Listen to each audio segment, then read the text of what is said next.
guys, what's up? Welcome to the Lab podcast. Today I have with me Kel and Hello, hello. me, Cody. Uh, One day I'll be better at doing this intro. But today, we wanted to start a bodybuilding series because we did an episode on bodybuilding and on why we love it. And someone suggested that we actually do kind of a whole series on bodybuilding. So we wanted to take advantage of that because we love talking about bodybuilding. This episode, we were going to talk about prep, off season, and the differences between the two, what to expect, that sort of thing. But first, we'll go into our usual, catching up in news and whatever. So, Kel, what's up? What's new with you? How's Hey, it hey, going? hey. Oh, nothing at all is new, which is fine, but the grind do be grinding, and I am feeling ground. You're fine ground by now. Fine powder. But yeah, just kind of working through prep, working through life stuff. Just chipping away. I'm under 6 weeks now till show day. So it's getting real. Just put on all my clothes from posing my last posing session a couple minutes ago. How'd that go? So it's going. It's going. Working on it. Posing's a lot harder than I think people understand. Yeah, I struggle with so do posing. I. So do I. But we're working on it. I practice at least 5 times a week. I try to get in it in every day, but sometimes it's hard. Hey, that's pretty good. And it's especially hard. The more tired you get, the more even tiring posing gets. So I know it's not easy. 'Cause it's almost like posing becomes your stretching. You just like don't Yeah. want to do it. Yes. Well, Like and I'm I could do some also of the other like, things. and I'm also cold all the time now, and it's like, I don't want to get undressed and be cold. Yeah. Yeah. Yep. I remember that. It's So, not fun. Yeah, you're yeah, like, I just but want to eat right now. That's all I I want just to want to eat. do. And well, and I know you're like me. Like I like my diet food. Like it tastes good. I think it's delicious, but I just want more of it. But Yes. so goes Yeah. the game, and we'll get into that a little deeper later Yeah. into the Perfect. podcast. We'll go into that even deeper for sure because we're talking about that. Yeah, Um, how are you doing today? Pretty good. I'm trying to think of, I mean, let's see, what have I done this week? Yeah, I can't work out, so I am, officially like a week and a few days post op for my surgery. I saw my arm for the first time, and it was fucking gnarly. I wasn't quite expecting that. Before he like took the wrapping off of my arm, he like paused and he's like, "You're gonna see some like indentations and stuff, but it will heal. They'll go away as it when it heals." And I'm just like, "Oh Lord, okay." So he like unwraps it, and I'm just like, "Well, that's different." So hopefully it will, help and function better. And that's been my main concern. But after like on the drive home, I started like spinning a bit in my head of being like what if it doesn't heal? It looks Oh my awful. god. Like what if it doesn't, blend in with the older graft skin? I know it's going to take at least a year because from first stage phalloplasty, like it was all like red for a good year, and it takes a while to kind of lighten. So it's probably going to Hmm. be. It almost reminds me of frozen yogurt, where it's like half vanilla, half chocolate, and it's like a swirl. I'm like, that is my arm right now. It's different flavors. Swirl. Yeah. So hopefully it will blend eventually, and the like indentations and stuff go away. But it's definitely been a little bit of anxiety inducing stuff because uh, the first maybe year or so, I also wore like a forearm cover on my scar. So I started thinking like I gotta probably bring that back for a while, especially in the gym. I don't want anyone staring or asking about it.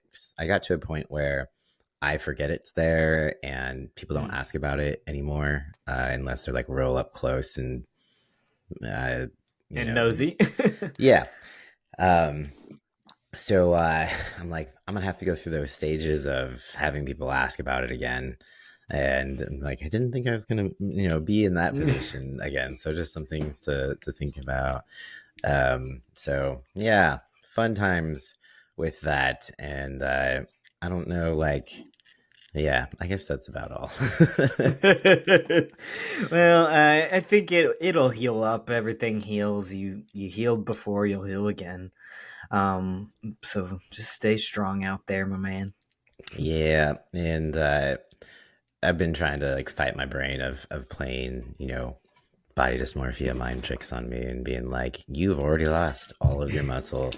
And it was really weird checking in with my coach, having not worked Yeah, out in yeah, over a week, and having this like thing on my arm. I'm just like, it feels so like pointless, but it's not, because it yeah. does keep me in my routine. It does keep me accountable, um, and it helps me just think, it's part of the plan, part of the plan. But Part of the hopefully, process. yeah, hopefully by week 3, I'll be able to lift like light, from what he says so far, if he doesn't change his mind. Hmm. So I have another post op next Monday, and then I'll get to see if Nice. he, what he says about that. But that'd be nice because then it's not entirely too long to start kind of getting back into it, not as much muscle loss, and then I can just get back to normal life because, man, it's a struggle for me. Like, how do I Because you love cope? your routine. I do. It's awful. I was like, ugh, my main coping mechanism just being pulled out from under me. But, anyways, that's about all. So we'll get there. Well, yeah, we'll get there. Um, but let's shift our focus over to the current events.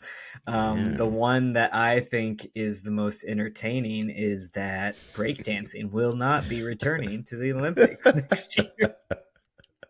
you know, I feel kind of bad because breakdancing in general, it can be amazing and impressive. I like to, if someone's doing some breakdancing on the Super street, I'm cool, like, yeah, I'm like, damn, they're like athletic. They're, flexible, and they do flippy shit and stuff, talented. Yeah.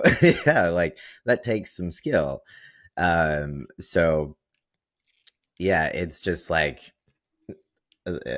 Did you unfortunate watch that it at all? I didn't watch. I only saw the clips of the unfortunate one. So Yeah, yeah, I think she might have because ruined I it for watched it. everybody. Because Okay. I watched it when it first came out, and because I was like kind of excited because I didn't know what it was gonna be like.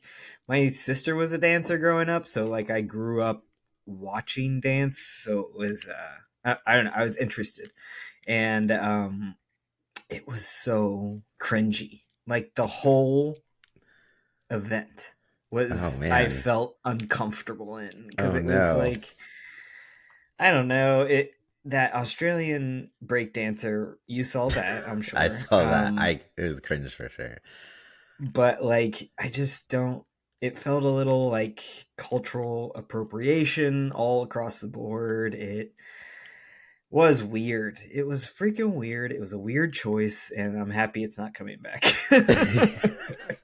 I would like to know who thought of putting it in the Olympics out of every other sport they could have chosen. Like, they didn't even bring softball back. They just decided breakdancing, and it's like it's never probably coming back. No, But and like breakdancing also felt like a weird dance to bring in. Like 'cause there's like other forms of dance. Like I don't know how any of it's judged really, but I don't know. It just I think it was a weird choice it all was around. yeah, maybe because they thought it had like more entertainment value, which, I mean, they Maybe weren't wrong. But not the I'm sure that, entertainment they thought they were gonna do. no.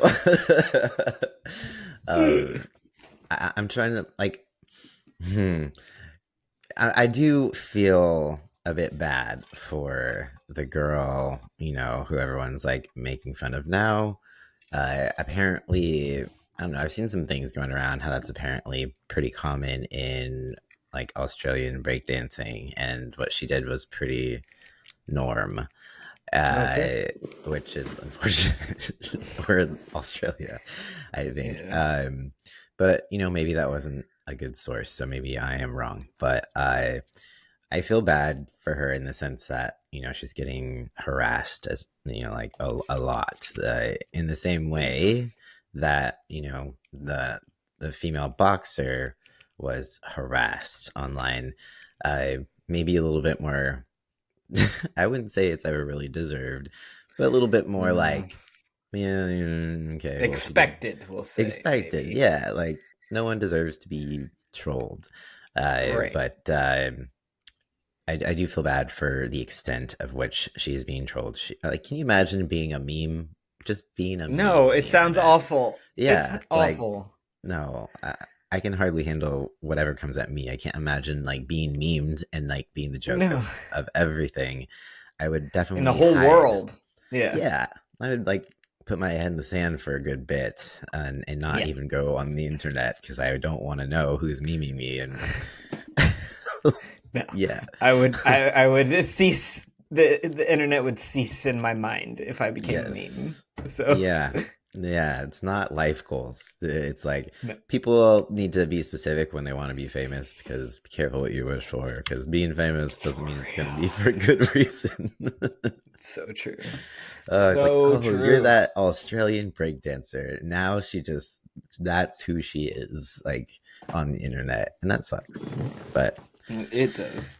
maybe she can make a But we comeback. did get but we did have some good news when we're talking about cyberbullying. So you want to Yes. go ahead and mention? Yeah. So, to me, is it a main Khalif? Is that I That's mean? what we decided on, but who You're like, knows if that's we're what her right. name is. I mean,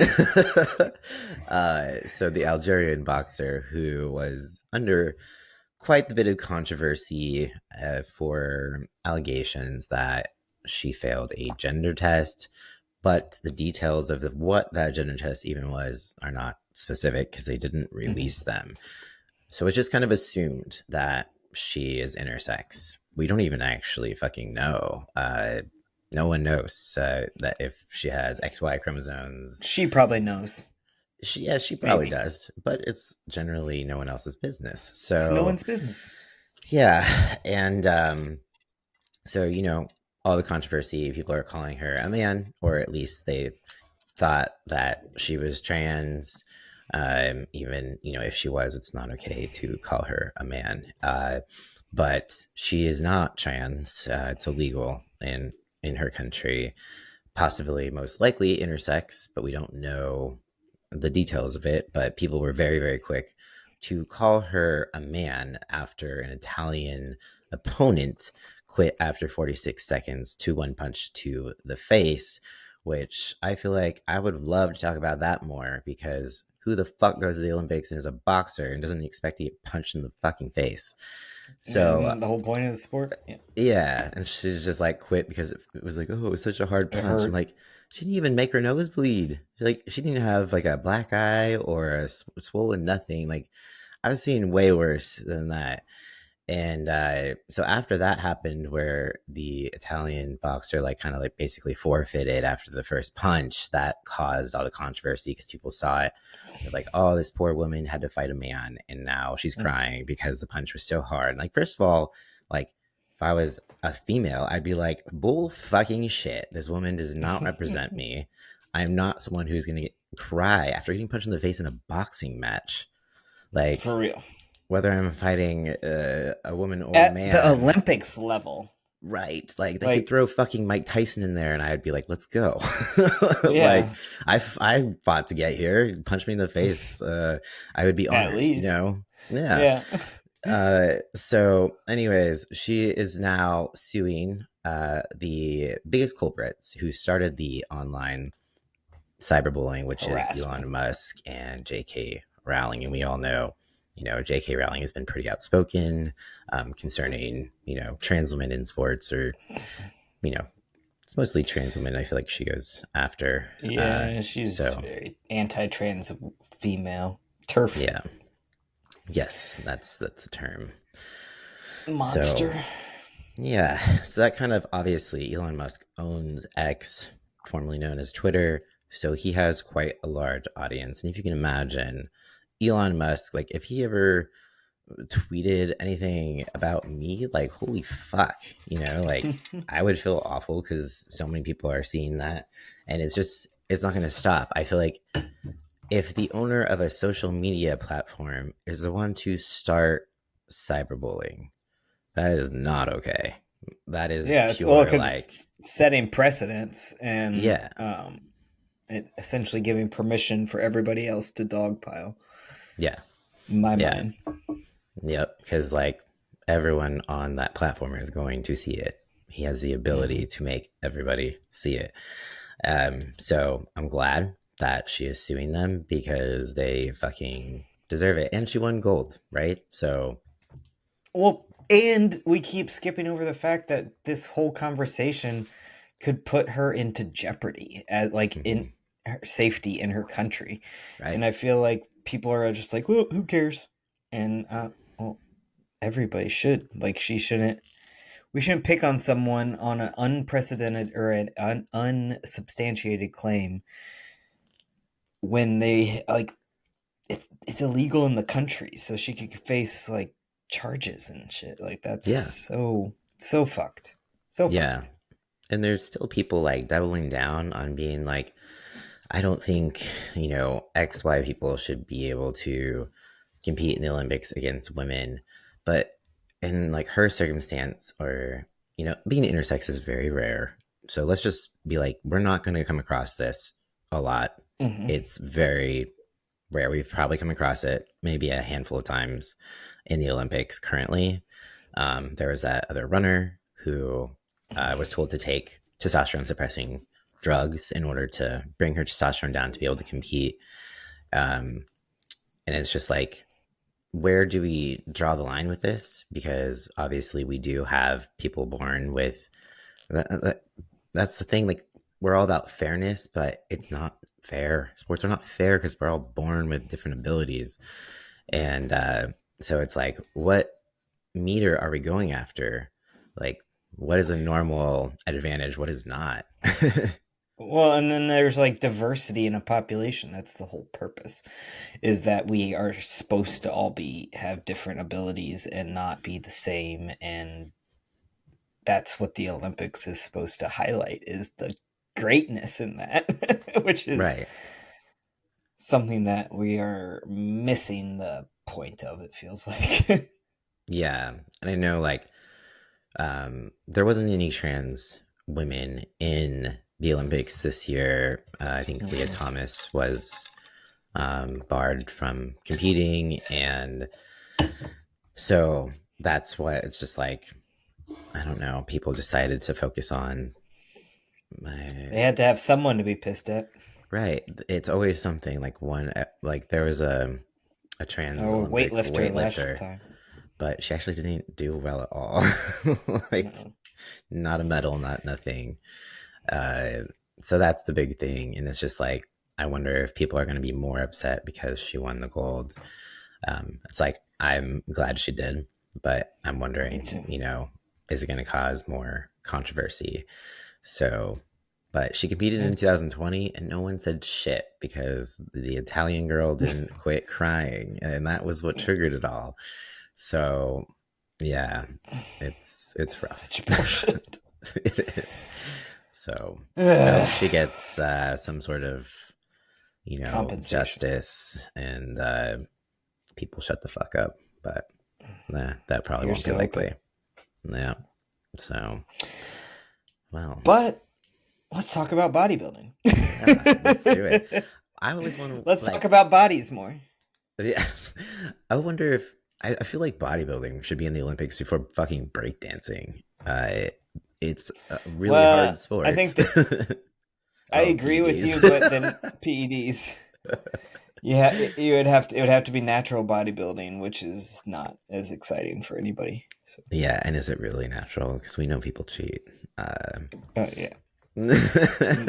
Well, I like the people who also just lean into it and they say like half natty. yeah, it's like Matt Ogus, but I think he actually Hmm. is natural, even though there's a bunch of controversy around it, but he literally has like he cracks me up sometimes because he like trolls people. He named his dog Tren, and then like he has a half natty like clothing. It's not like a brand, but he prints like shirts that say half natty. But it's That's funny. essentially like the meaning behind it is finding like better lighting and like doing Mm, little things to make you look like better. So that's why he calls it like half natty. I But see. his physique hasn't like he's been like doing it for so long. He's not made like these crazy jump in gains. So over time, that's where like I suspect maybe before, maybe at some point he wasn't. I don't know. No one ever knows besides them. But he hasn't made any tremendous changes in his physique for the past like 8 years. So that's where I would be like, and he just won his pro Mm, card in the natural federation, and they're nice. more of the They strict one. test you. Yeah. Yeah. So whatever. Go Matt Ogus. But Sorry, I had to go on Matt Ogus. that's okay. That's okay. I liked our little side quest. But today I think we are going to talk about kind of just the differences in the flow of the sport. So the difference kind of between off season and prep, and kind of what to expect in both of those. Yeah. And it's kind of nice because I'm in prep and you're in off season, so Yeah. works out Yeah. well. So should we start with prep or should we start with off season? I don't care. Which one do you want to start with? Well, I guess we can start with let's start with off season, and then we can transition into prep just to make little. We can contrast things throughout. But most Oh. people start in off season because you're not just going to decide to compete. Like first year you get in the gym. So off season is essentially at any time you're working on building the foundation of your physique. You're not competing, you are building. And a lot of people see prep as being the hard part of bodybuilding, but I would like to argue that off season is just because it's a different type of mental game. There's no real like Definitely. timeline to it. Unless you're further along and you're competing like every year, there's going to be more of a timeline. But majority of people are not, and it involves being just as on task without as much like time constraint accountability. So it's harder because sometimes you think like, oh, well, one of this like one day won't matter, and it's like it's not like I'm stepping on the stage tomorrow, but you have to think that you are building the physique that you're going to present on stage next. So you have to make it sure you are prioritizing it, and it is like an important thing. So off season, you're looking at food, sleep, stress, everything that you're looking for in prep, just like the other way around. The other way. Yeah. So yeah. Well, and that's kind of what I always tell people: if you're thinking of a statue, like the statue of David, the off season part is when we're adding clay to cut off eventually. So Yeah. you're adding all of the muscle, you're adding fat on too, because you can't just add strict muscle to your body. Fat comes along. Um, but we're really trying to get things up. And I also, this is the time where you can do a lot more balancing of life, I feel like, in bodybuilding, Yeah. and still not make like and not mess up everything. So you have a lot more flexibility, I would say. That's the really nice thing about off season, Yeah. in my opinion. Yeah. It's like you have more flexibility, um, in the sense that uh, you're with food a little bit. It's not going to be like if you overeat a little bit, it's not going to be awful detrimental to your progress because you're still building muscle. You're going to the gym. It's more of a problem if you undereat for sure because you're not going to make the progress that you want. So that's where it's kind of opposite. Where in prep, if you overeat, it's real bad, but it's not as bad if you undereat. And then in Hmm. off season, it's not bad if you overeat a little, but quite bad if you undereat. Yeah. So it's and more flexibility in the sense of you can have treat meals, have a little bit more wiggle room in your diet. But you do want to make sure it's not something that's going to like destroy your digestion, because digestion is very, very important always, but definitely in the off season, because you want to make sure your body is using the nutrients that you're putting into it, the most efficiently. If your gut health, whatever, is off, you're not going to be using, the food you're eating optimally to put on muscle. So that's why it's still important to not just eat shit and have like a dirty bulk. I'm hoping that dirty bulks have like kind of gone to die. It's like you do have to get a little bit more creative when you get sick of food, and there's a time and place for getting a little bit more processed to help with low appetite. But it's not to say let's you eat everything. let's explain what dirty bulking is. Yeah, good idea. So So do you want so dirty. to? Oh yeah, I'll take it. So dirty bulking is essentially just saying, "Well, I'm bulking and eating whatever the fuck you want." It's when you see the crazy cheat meals that are a dozen Krispy Kreme donuts and 3 sandwiches from McDonald's. It's when you're just trying to get calories in. You see it usually with people who are brand new to bodybuilding, who are unaware of kind of what they're doing, in my opinion. Now you can have treats. That's a lot different than dirty bulking. Dirty Yes. bulking also implies that this is like on a regular basis, not on like a splurge binge situation. Yeah. Yeah. So it's like controlled, is controlled overeating versus just eating like complete shit.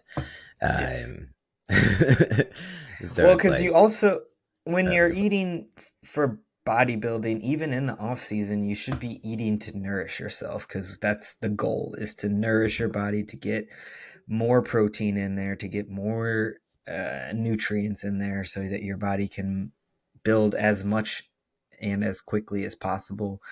Um, so just filling it up with empty calories is going to slow things down. It's going to screw up your digestion. It's also going to like make it really fucking hard to keep habits. And I think that's something that people also forget about in the bulk season, is that your habits do still matter, and letting those kind of fall by the wayside um, can be really hard to get it back. So yeah, that's just something yeah, I like to point out. yeah, for sure. It's just like not a permission slip to just do whatever you want if you want to make progress.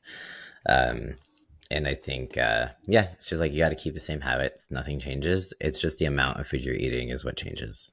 So Yep. that simple. Exactly. And and I'll just say that the thing that I hate most about the off season is, well, I've also had very long off seasons, is that it can feel, progress feels very, very slow in the off Yeah. season, as opposed to prep, where it feels pretty quick. Yeah. You see changes almost like weekly. And so it's like exciting and it's easy to stay motivated in prep. It's hard as hell, but like your motivation doesn't drop in prep. Whereas during the off season, it becomes even more. It feels more repetitive. It feels more monotonous, and you're just like going through the motions sometimes to like, because it's kind of, I guess you could say, Boring. boring. Yeah. So it does, sometimes get a little boring, but you just have to remind yourself that, like, when you get on stage the next time, that boring is what led to your physique. So it's okay to like feel bored, but do not let boredom dictate your actions. Do not just let loose and just start door dashing all your shit, eating whatever you want. Because you also have to remember, like, you will put on some fat in the off season, but you don't have to put on all the fat. I think that's another pet peeve, is when people take bulks too far, and then when it comes to like prep time, they've got way more fat to take off that was unnecessary because you can only build muscle so fast. So you're not just going to chase the scale in the off season. You are still chasing your physique and what you're looking like. So you do want to control the fat gain and not make it, you know, too extensive. It's just one of those things that you're going to gain some fat, but it doesn't mean you have to get fat. Yeah, absolutely.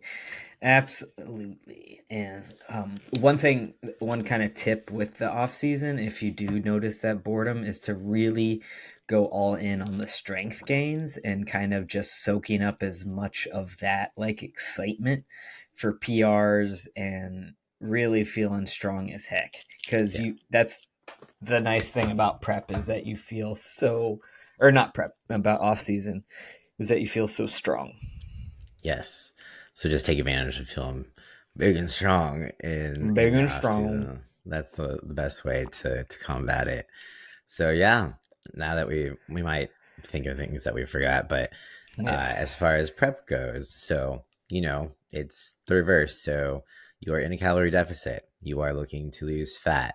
You're looking to get shredded, and you have to be on point. And I always say the difference between just regular weight loss for like lifestyle versus fat loss for bodybuilding is you're going to the extremes. And I don't like for lifestyle clients, I'm not like I don't expect you to be perfect. You do not have to be perfect.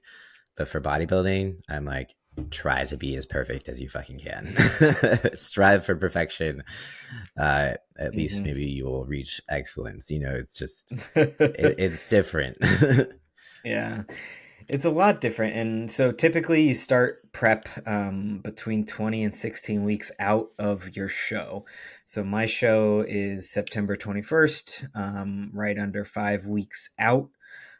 We've been dieting for like a little over 10 weeks. Um, and here is essentially where everything is, like we said in bulk, is the opposite. So cardio is going up, calories are going down. um, Usually your strength goes down. You don't feel as good in the gym. um, Pumps will eventually start weaning. I'm lucky and still I got one hell of a pump today during leg day. My hamstrings I thought were going to explode. Sorry for that aside. Well, but hey, that's uh, good. um, but yeah, that's kind of how prep goes. I usually drink a ton more water because I'm like, just fill me up. I don't care. Like I'm so hungry, I'm eating water. But yeah, it's got its own challenges. Off season's more a mental struggle because it's slow.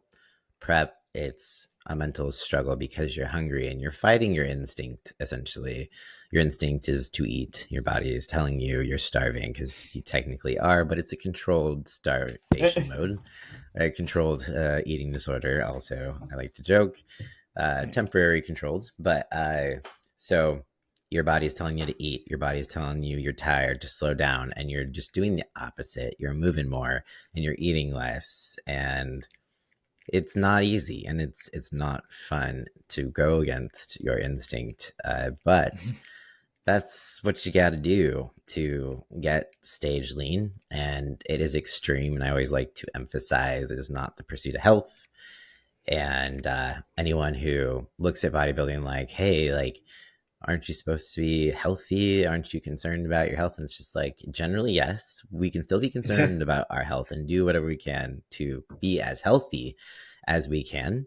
But that's not necessarily the ultimate priority when it comes to bodybuilding. The ultimate is your physique, which sounds kind of bad, but it's with any sport, it's not the pursuit of health. You're beating up your body a little bit because you're doing whatever it takes.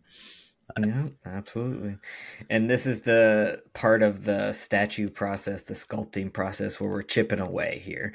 So now we're just uncovering what muscle we got under things. So all the fat's coming off, slimming down, starting to see lines, striations, and all that jazz. And typically, when you're dieting for prep, you don't take all your food away at once. This is a gradual process. So you just take a little bit as things go, and you kind of change your prep based on the results that you get, just like any other kind of fitness plan. It's just a little bit more controlled, and you're on a tight timeline. Yes. Yeah. So you have an end goal, which can be, good and bad. It puts the pressure on you, but at least you have this date where things will kind of chill out afterwards. Uh, and it's definitely the greatest delayed gratification part, because you finally reach that point where that whole boring off season, you get to see the fruits of that labor, and then the whole starvation part of prep, and then getting on that stage. It's a lot for a little, Yeah. but I feel like it builds character so much because it's years and years of hard work, lots of just hard moments, for a few, good minutes on stage, which sounds horrible for it's why a lot of people don't do it. But for some reason, I mean, those minutes when you're up there feel long. So, and, I don't know that I'd want to be up there any longer. And, but ultimately it pays off with that delay gratification, and you just feel like $1,000,000 because you committed to something and you accomplished Saw it. it through. Yeah. Yep, absolutely. And kind of like that day in my mind right now is all that matters. That's all I'm thinking about. I have 37 days today. So focused in, dialed in. Do we want to talk about peak week a little bit? Yeah. We can talk about that. Yeah. You want to kind of explain peak week? Yeah. So peak week, I mean, it's very individual. So Mm-hmm. there's no like one way to do it. You are looking at your athlete, of how, if you learn their body. Sometimes it's hard, first time prepping, which is why, you know, it's good to not just switch coaches every time you compete, because, your coach also learns something about your body every time as well. So it could look like you are carving up to like fill out your physique. Usually the week before can be like a depletion week, so your carbs are lower. Um, it's a pretty intense week, if And you need it. peak week is that time right before your show. So usually shows aren't going to be on Saturday, Friday or Saturday, and so peak week starts on the Monday of your show week. Yeah, And like Cody said, it's all very individualized, but that's kind of like the showdown week, and the real countdown starts. yeah, And you have to do all kinds of other stuff to get ready for the show. But that's kind of like the oh shit, the yeah. scramble week. Yes. Yes. And it's good if you can get it to be like not so much the oh shit scramble by being, ready early, but, Absolutely. doesn't always work Which out that we are way. gonna be. Yes, we're not scrambling.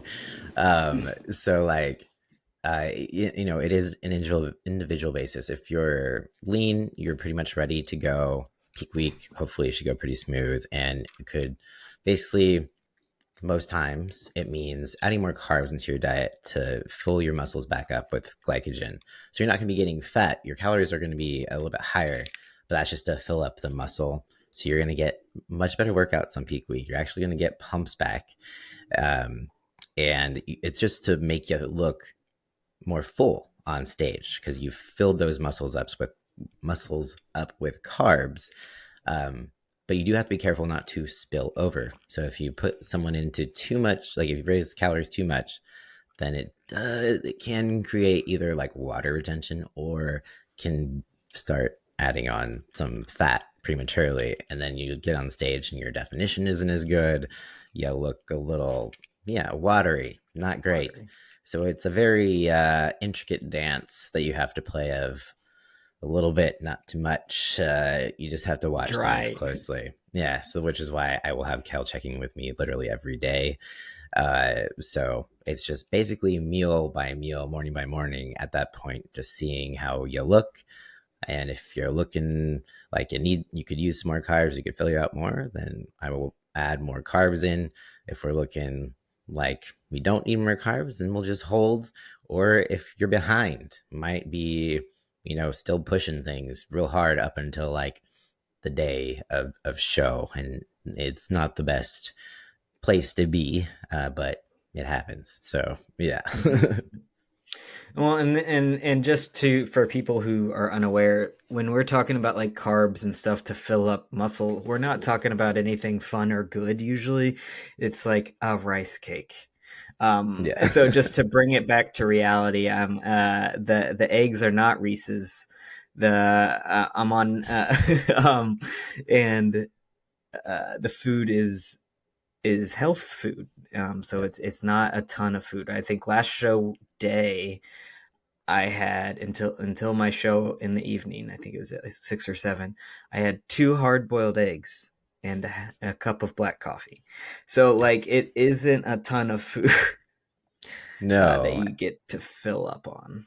So And don't get too excited, folks. yeah, and it also depends, I think, how your body, which we learned, is more prone to stress, Oh, when calories absolutely. are low. And so we did have run into some water issues. So that's why you weren't allowed to like eat or drink essentially that day, because it was just putting a layer of water on your body. Fat on me, Uh, yeah. no, it wasn't even fat. It was water. Just water. Because remember we took We had to like, travel too. yeah, that also does have an impact. But we had to like basically take carbs out from you, uh, and then you know the definition in like your legs and stuff got so much more you know Hmm. obvious, Hmm. and so it was just realized it's water. So something that we now know, something to pay closer attention to, and hopefully we can also make sure we can keep your stress levels down as much as we possibly can, because it does have an impact on your physique. Because yeah, cortisol and yeah, water retention when you're stressed can be a thing, but usually as long as you're conditioned, it's not going to make or break things. So that's always the first priority. But yeah. Hmm. Yeah, and I think that covers most of prep and off season. Yeah. Yeah, I think so. And that's like, yeah. Yeah, so I think next week we are going to get into judging and what judges are looking for on stage, and we're going to talk a little bit about the classes. So there's different types of bodybuilding, so we can get into that a little bit. But that's on the next episode. Yeah. And I almost forgot, we should probably also talk about like female divisions, Yes, which they have some of the it's things all that the different. judges look for. Yeah, like you can't be too lean, but you need to be lean, or you're not supposed to be too muscular. It's this very weird Very weird dance as dance. well. Yeah, so each category is looking for something different. They also judge on femininity, which is weird, but it's not. I don't know. Essentially, I, it's like women who basically have to use PEDs in order to get anywhere in a certain category. They're still judged on their appearance, which is kind of sad. So they have to like try to cover up any sort of masculinizing effects from the PEDs, and they're still judged on that, which is, I still think it's very odd. Real weird. But yeah, Very weird. so But yeah, we can touch on that a little bit more next week. And but until then, do you have anything else to cover before the power talk? no, I'm good. Dope. Well, because we started this bodybuilding series, I pulled a quote from Arnold, my favorite bodybuilder of all time. Let me get my mouse working. Alrighty. So, um, okay. So the quote is: "Strength does not come from winning. Your struggles develop your strengths. When you go through hardships and decide not to surrender, that is strength." Um, I really like Arnold quotes. I think he that it's just my brand of motivation. He's very rah rah, and I love it. But I do think that that's the cool thing about bodybuilding is that you can't in bodybuilding you can get some stuff from genetics. Genetics matters, but a lot of bodybuilding you have to fucking earn, and there's no way around it. It's a sport built on effort and focus and discipline, period. Yeah. And that's why I love it, Same. because it's based on your effort, and it feels in your control. And so I just love that quote. And I think it just really talks about why I love bodybuilding, even though we had a whole episode on it. Yeah. If you haven't listened to that, then go ahead and find Check that that one. out. Yeah. Yeah. But that's all I have for today. I think we had a really good talk. Yeah. I think that wraps it up. So All right. guess we'll Until next time. yeah, peace out, guys. Adios.